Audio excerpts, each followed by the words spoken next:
Hi everyone, today I want to discuss nasal dermoid cysts. Now, dermoid cysts in and of themselves are fairly common in babies, but the midline masses need further workup in order to rule out intracranial extension. So this little girl was born with this mass at the tip of her nose, and shortly after birth we obtained an ultrasound followed by an MRI scan. We obtained the MRI scan in order to determine the extent of the sinus tract, which was confirmed to extend to the foramen cecum. So we involved ENT and pediatric neurosurgery at the time of the resection.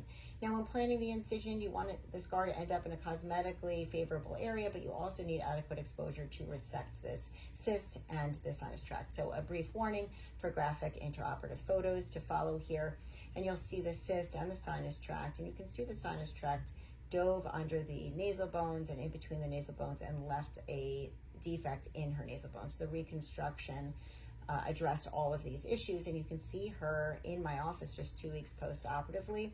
Now, I use scar ointment at 2 weeks post-op, and then I instruct the parents to perform scar massage at 6 weeks post-op, and here she is 4 months after her excision and reconstruction, and she's healing so beautifully. A more natural contour to her nose already is restored, and we will continue to follow her. We will follow up with an MRI scan to rule out any recurrence at her annual visit 1 year post-operatively. If you have any questions about nasal dermoids, please leave them in the comments below.